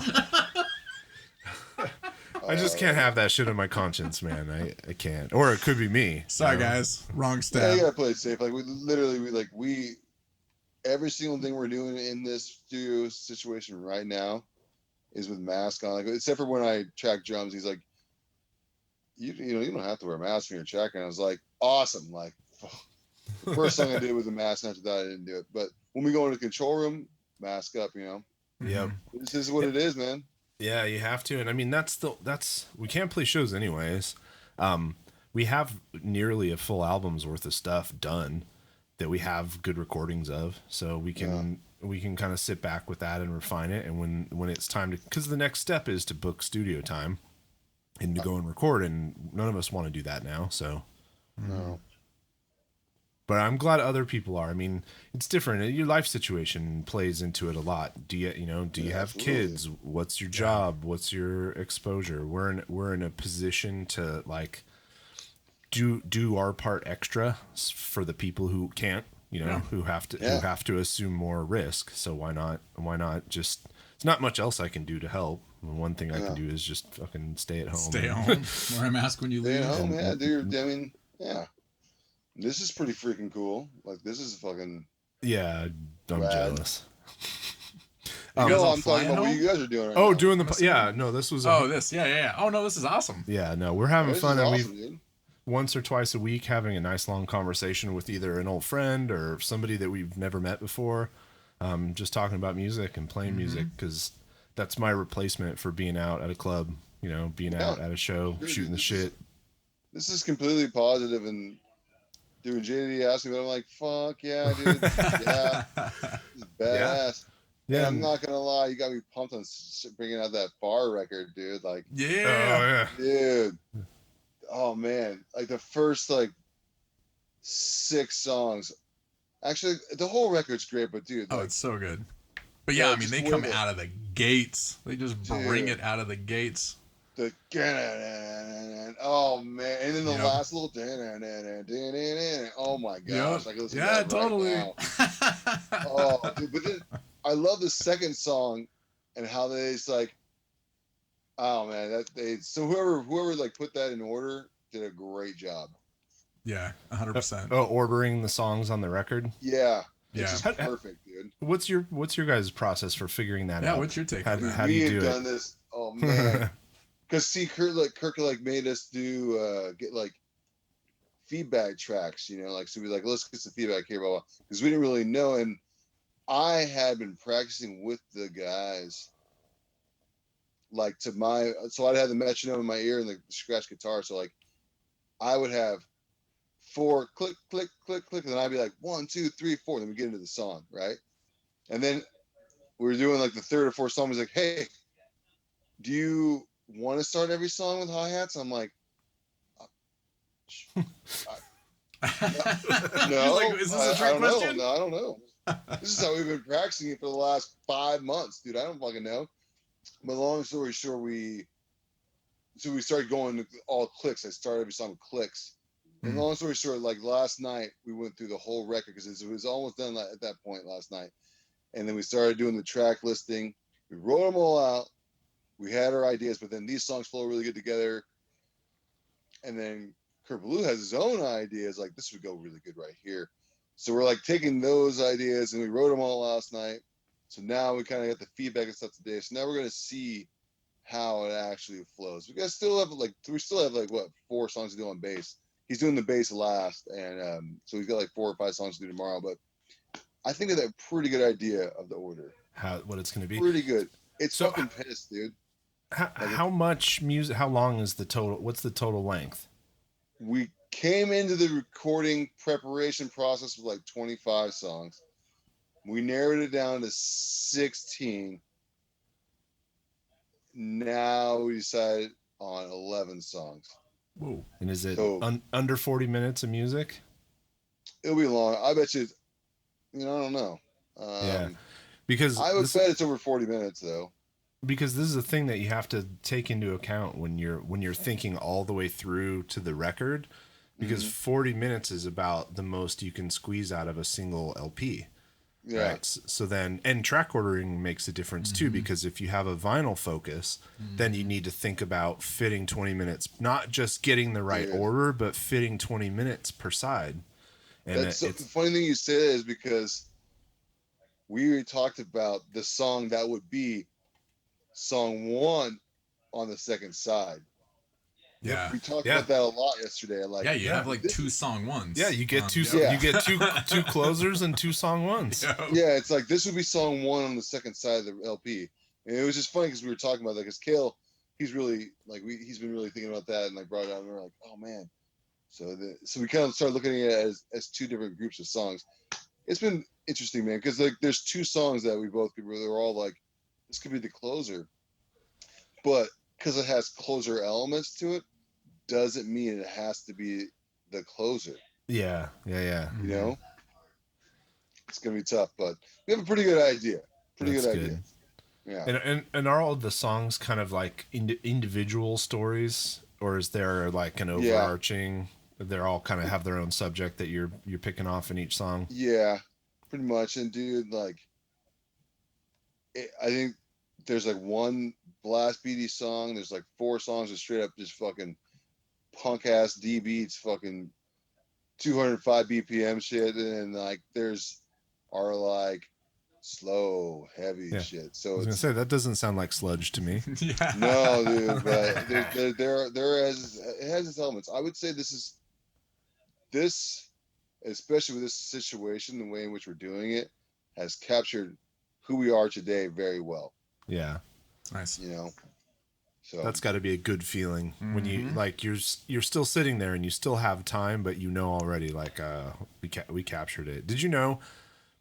I'll load the question a little bit. Like, what was your response the first time you went back into the control room after he recorded a little bit of drums after the tones were set, and then you went back and listened to like a little section of drums?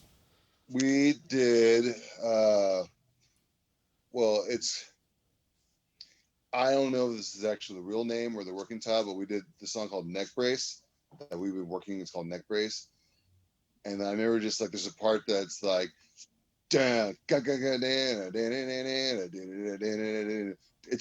like a stoner rock song, right? But then like when I heard the I was like, oh shit, this is gonna be so heavy, because it was just so much attack on the drums, dude. Like when you hum that out, I heard For Whom the Bell Tolls.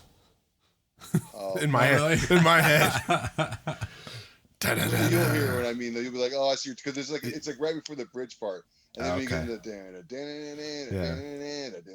I'm mouthing it, so it's not giving it any fucking justice. But yeah, when you go into a control room and you hear properly captured drums booming on the studio monitors, and you're just like, "Fuck, everything's gonna be just fine." Dude. And you know the funny thing is, like, Kurt Ballou was just so good at tuning the drums. You know, like we tried a couple different snare heads, and he's like, "That's not gonna work." He's like, "We're gonna go with the good old fucking Remo Emperor." He's like, "All the records you love, they're Remos, they're Emperors." And we're like, whatever you think, Kurt Ballou, like whatever works. You know, okay, Kurt Ballou. Like, dude, and he was tuning him like he's been fucking drum tech for 20 years. You know, seriously, like it was so good. I was very impressed, dude. I'm not gonna lie, and they sound like they have good care. Yeah, I mean, he's definitely built a reputation as the guy to go to capture drums, right? For sure, dude, for heavy bands. And you know, ultimately, I think that he brought the best takes out. I mean, like that little speed up stuff. Like there was one song, I don't know what the real title was called, but we call it "Build That Wall." That's what the demo was called. And the song's at 197, and this is for sure my most challenging song. It's like the whole chorus part's all fills. So I practiced for months at 205 and just practiced, and then as soon as we did the first take, he goes, "I feel like you guys want to play this one faster." And we're like, "No way." But then, dude, he bumped up the clicks, and it was just the easiest shit ever. Yeah. I dare say easy. I don't think it was like easy, but it was just it surprised me how well it was to track it. Yeah, you got to factor in. Yeah, you have to factor in all the work that you did ahead of time. If it's easy in the studio, that's probably because you put in the work before that. It was crazy. Like I was doing double days before. Like I get there, like I don't know. I did some crazy shit. Yeah, for sure. Wow. All right, so Armed for Apocalypse. Obviously, we don't get to go downstairs and listen to what you guys have tracked for this new one. Won't even ask. But we do have pulled up here the last record. I want to play something off it. What should we play? Do you have the full length or the EP? I have the Palm Reader EP, or it's whatever's on Bandcamp. Okay, so Palm Reader EP. Honestly, I think the first song on that, Mass Oblation, I think that almost made it to retracking it. Oh, for this? Yeah, but it almost made it. Like we were playing it up until 2 weeks ago. Like we had redone a couple of little things and almost made it. So I think that's the song that. That's good because that if that captures now closer to what this new stuff is. When did this one come out? This one came out. We put it out on our own in 2018, I think. Yeah, I think that's what it said. Yep, September 28th. Ooh, that was my birthday. Hey, sweet! I got a birthday present in 2018, and I didn't even know it. Oh. No. All right. So here we go. So Mass Oblation. Yep.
All right, right there. So that was a fucking great drop. Sick.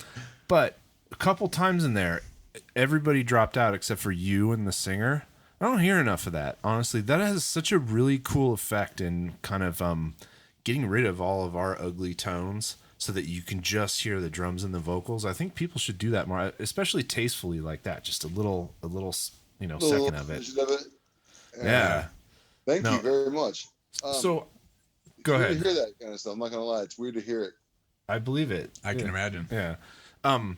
So I was waiting for like something to repeat because usually that's a good pause point. It's like, okay, we're back to this section again, so I'll pause it now. You guys don't do a lot of that. That song is a fucking journey.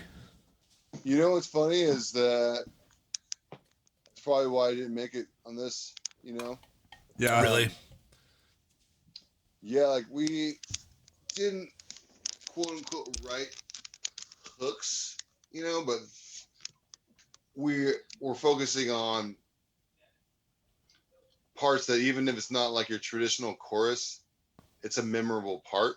Yeah. Mm-hmm. And when we did the demos and stuff, we're like, wow, that part's really good. Like, let's fucking double back on that part. Like, that's really good vocal or something like that, or whatever it was, however it was. I don't know. It's like weird. Like just hearing that, I can instantly think like, oh, now I know exactly why I didn't make it. Yeah. Yeah.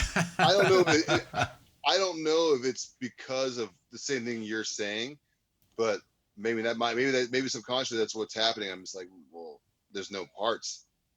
There's nothing memorable, Yeah. Just. Oh, that's yeah.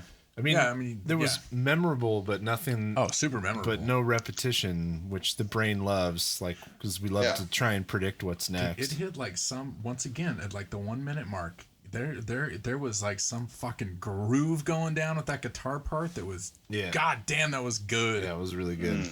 Thanks, guys. I mean, super appreciate it. Man, it's weird. Now, I never even realized that we never even repeated parts. I mean, we go back into the we go back into that. There's still 3 minutes left. Yeah. So I feel like that was like a 3 minute movement, and I won't be surprised to see stuff come back after that. But typically 3 minutes into a song, you've heard one part at least 2 times. Yeah. Typically. No, I like atypical. I like a song. Oh, yeah, I don't like want it to keep doing the same thing. Like we found. So are you familiar with Zool? Zool's the like. No. So Zool's the genre that exists because of Magma, which was like a French prog jazz band from the 70s. Okay. That got pretty big, and then a bunch of bands popped up to copy them, and so they just named the whole genre Zool. The dude wrote the lyrics in a made up language. He made his own mythology, and Zool was one of the characters in the mythology. So it's these like nerdy sci-fi prog jazz mashups. We found a band from LA called Korima, and they were awesome. So and good. we listened to it here, and we were like, gotta listen to more. So we were at my house making pizza one night, and I threw it on, and it's like that nonstop for like an hour, and we loved it, loved the individual elements, loved long chunks of it, but like 35 minutes in, we were both like, we need something to repeat. Like, I need a part to be memorable and happen a second time. And it's the same thing that happened to me when we went and saw Drive Like Jehu.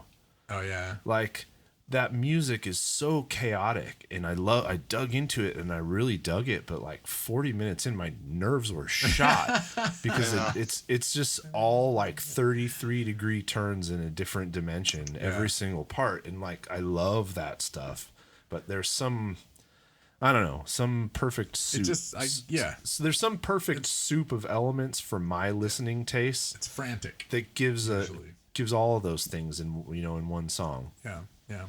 So are you recording right now what will be the follow-up to this EP? Yes. Yeah, Okay. yeah, exactly.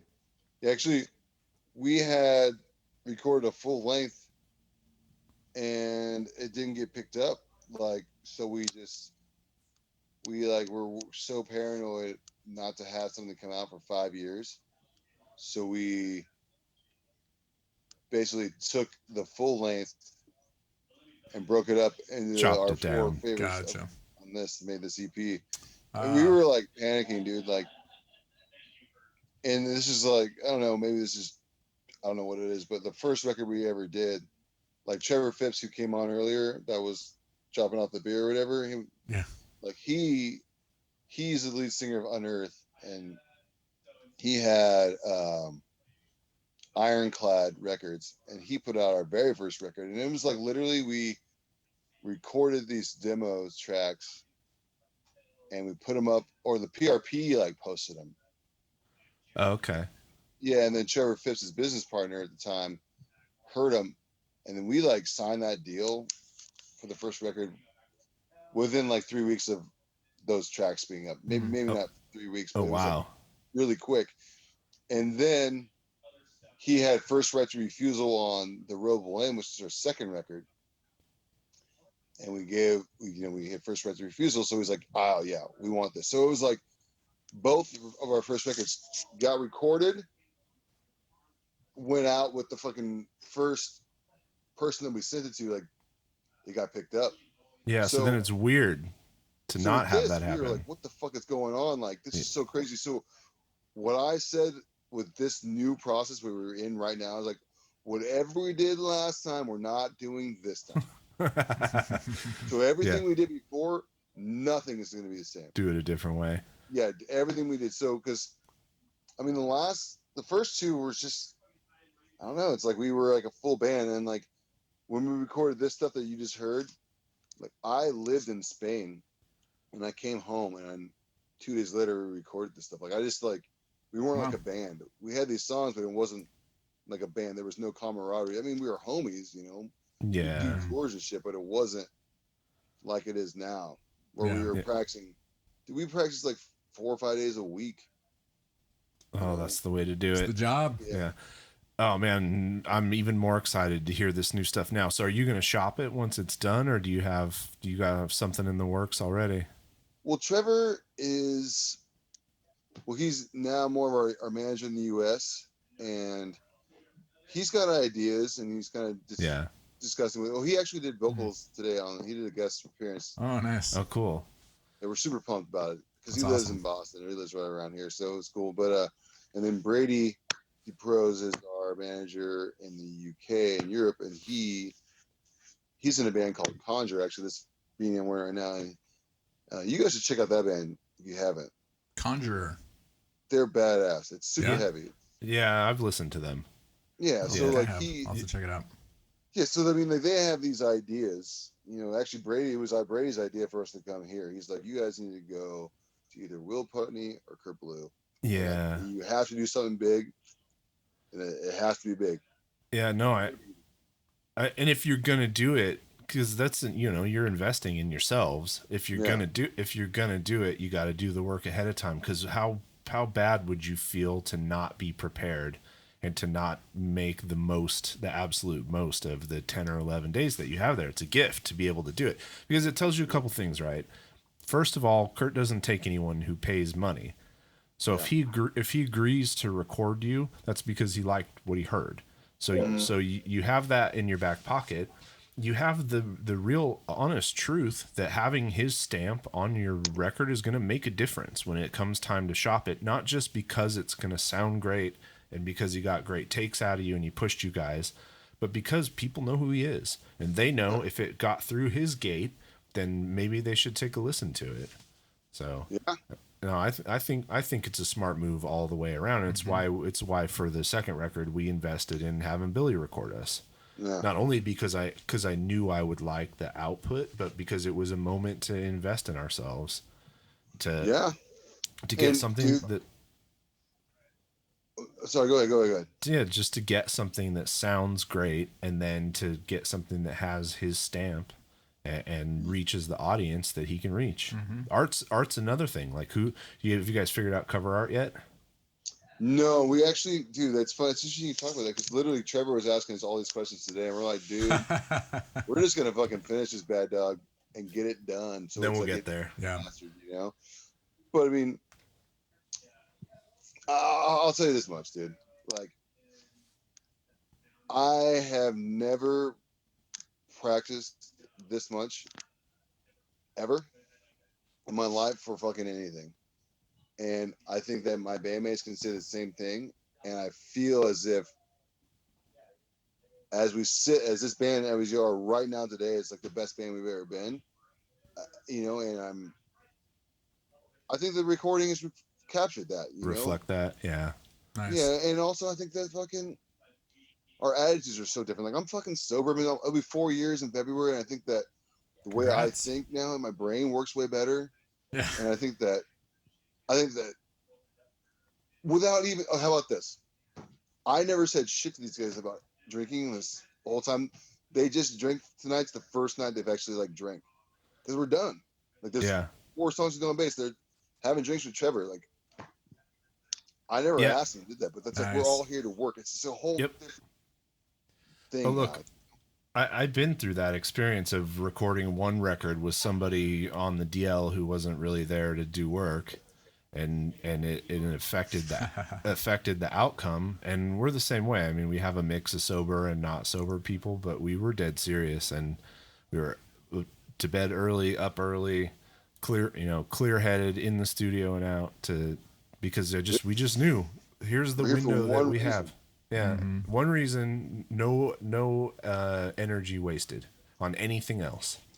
Dude, these guys, Charlie, my bass player, I practice yoga every day. My bass player has done it with me every day except for 2 this whole time. Wow. I'm not asking him to get up. He's up at 7:45, comes out here, and we start at 8. I haven't had to wake him up or anything. Yeah. It's just like, that's awesome. It gets me pumped. I have chills right now just talking about it.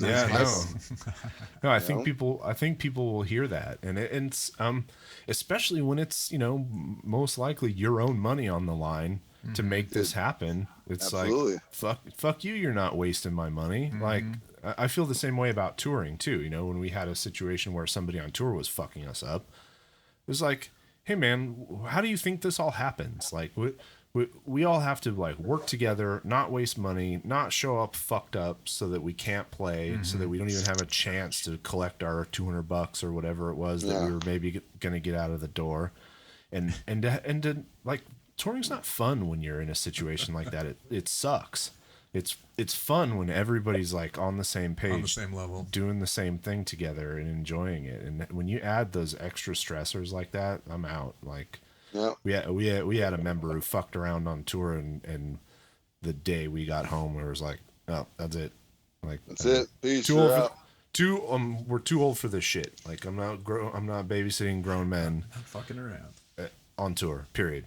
So, awesome. Well, look, man, I'm so excited to hear what comes out of this.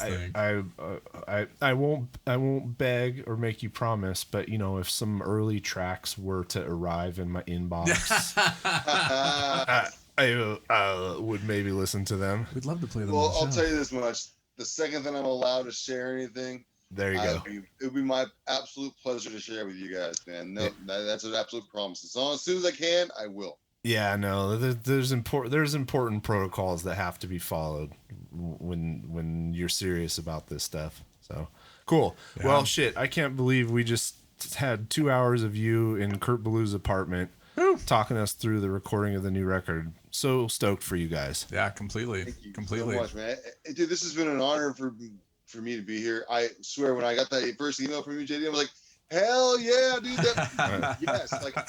I don't need no details. Yeah. Yeah, I'm in, dude. Sign me up. And nice. I'm definitely going to hit you up about that follow-up episode where we dig back into listen to our teenage bands. That's going to be a blast. I see maybe doing like a Zoom drop-in episode. I think it might be a Zoom drop-in episode. Like where each person comes in for like 15 minutes. Although it's more fun if we all listen to each other's shitty stuff. Shit. Do one of those big webinars. I know exactly where it is. I know exactly how to get it. Oh, Whenever good. let me know. I know I got it all, dude. I got 2. Oh, Let's do okay. it. All right. Nice, Awesome. nice. All right, man. Well, you go have fun with your bandmates, and congratulations. Yeah, go tell everybody they need to listen to Cast Thank you Iron guys Hike so right much. now. All right, man. Cast Iron Hike. Cast Iron Hike. Is that a promise? That's Mike Gallagher's Text me first that band. So I can do it soon. We'll go get it. What's that? Text it. Text it? Okay. I'll text it to you. So I have it so I can go right there. All right, cool. All right, man. All right, guys. Have a good night. Love, dude. Cheers. Take Yeah, it easy. you too. Later, guys. See ya. Fuck. Good times. Yeah, come on. Oh, I'm so happy for them and so jealous at the same time. Right? Yeah, I was like, oh, did he fly back already? I know they're still tracking. Like, where is he going to do this from? Oh no, just the apartment there. above Kurt's I know. studio. Yeah. Man, do yourself a favor. Like I said, look up Kurt's discography and see how many bangers that guy has been involved in, and really Seriously. like in shaping a sound. Frankly, 100%. I mean, Oh, yeah. the Mutoid Man, he and those guys go way back. Obviously, the drummer for Converge is the drummer for Mutoid Man. Yeah. And when they put out the second Mutoid Man record, they did a series of live from GodCity, like studio recording videos, and the Bridge Burner one. Oh. I would say I'll throw it on the end of this episode, but we'll get copyright claimed, I'm sure. Yeah, right. Exactly. I have a feeling on that one. At least on YouTube, we would get copyright claimed. We forgot to ask him who his favorite local band was. Oh, fucking A. Well, look, we had a pre-conversation with him about this, and Nick grew up in Redding, California. Yes, I'm not sure if you know where Redding is, but it's like the asshole of Northern California. Sort of near Chico, a little. Well, no, it's just south, right?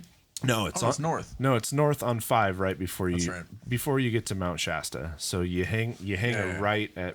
No one gives a shit about this. Yeah. So you turn right on 5. Get off. Make a left at the first stoplight. Okay. Yeah. No, every touring band, who tours the West Coast knows Redding because.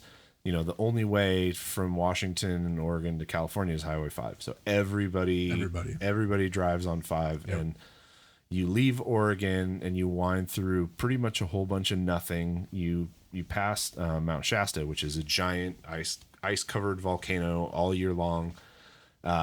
Mount Shasta City is this weird like hippie city, and the first like actual city that you come to after you leave Oregon is really Redding. Is Redding. Yeah. Gotcha. And it's just hot and dusty and flat and brown, and these days on fire or near on fire most of the time. Damn. So it must have been an interesting place to grow.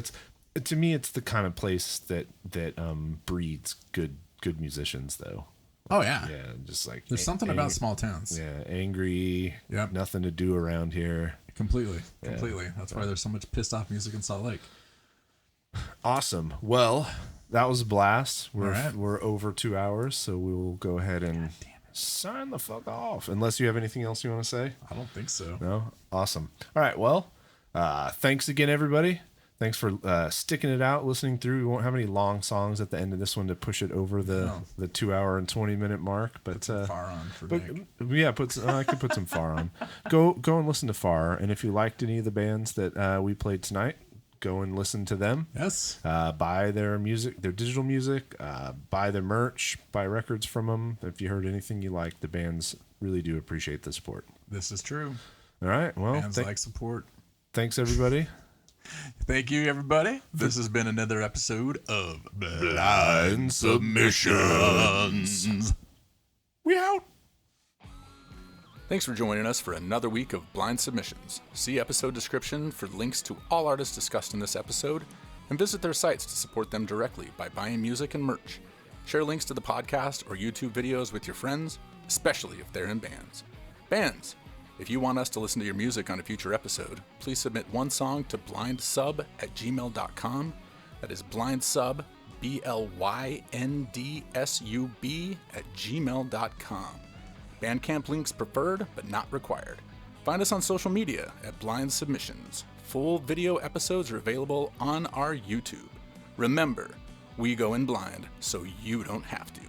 Blynd Submyshynz.